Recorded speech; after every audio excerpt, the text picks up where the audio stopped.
pour le discours de Monsieur Rateau et pour les Français de l'étranger. Faites du bruit la France, on veut vous forme. Vous êtes beau, vous êtes grand, vous êtes fort, je vous aime. Tous ensemble, pour toujours. La manif pour tous, parce que la manif pour tous, c'est vous. Voilà, donc nous sommes maintenant avec Najib, bonsoir. Bonsoir. Vous êtes le représentant des musulmans pour l'enfance de Rennes. Pourquoi cette mobilisation? Je ne suis pas le représentant de... Voilà.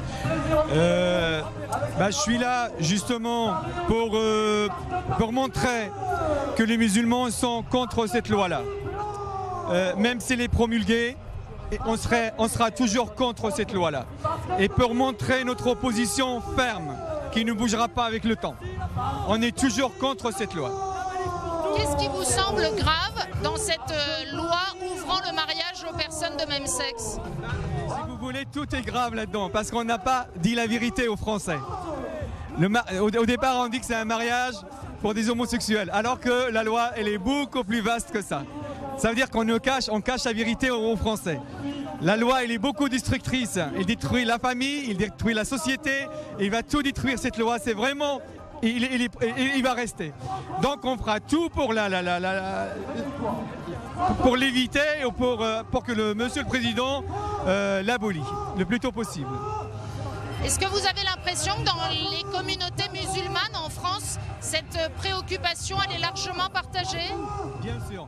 Alors tous les musulmans qui sont en France, ils sont très inquiets, surtout pour leurs enfants à l'école et tout ça. Donc ils sont tous inquiets. Et en plus, ils sont de plus en plus conscients de la gravité de la situation. Donc c'est ce que j'ai dit tout à l'heure à mon discours. Bon, ils sont contre, mais ils ne se mobilisent pas. Et ça, c'est dommage, parce qu'ils ne se sentent pas citoyens. Et c'est ça qu'on n'a pas réussi à leur faire sentir. Et ça va être un travail pour l'avenir. Il y a un enjeu là pour les musulmans de France aussi de se sentir acteurs de la société française. Le problème, c'est qu'ils ne se sentent pas acteurs du tout, parce qu'ils manquent de citoyenneté. Ils ne se sentent pas vraiment français et c'est ça le problème. Et ils ont le sentiment d'être en trop, quoi. Et ça, c'est injuste quand même envers eux. Donc nous, à Rennes, on va faire le travail inverse. On va essayer de rapprocher les deux communautés, les responsabiliser, surtout les jeunes, aller les voir, les écouter, pour les rendre citoyens. Tout doucement, c'est un boulot monstre, je le reconnais. Mais on va commencer et peut-être on va préparer le terrain pour nos enfants. Peut-être nous, on ne va pas y arriver à 100%, mais déjà, on va préparer le terrain. Dans un mouvement comme celui-là, vous vous retrouvez au milieu de manifestants dont plusieurs sont agnostiques, d'autres sont catholiques. C'est important aussi cette diversité dans la mobilisation? Bien sûr, madame, c'est bien sûr. Et c'est beau en plus. On est différents les uns des autres, mais on a les mêmes valeurs en fin de compte. Il ne faut pas chercher nos différences, ça ne sert à rien, c'est ce qu'on a toujours fait, c'est maladroit. Il faut chercher ce qui nous réunit.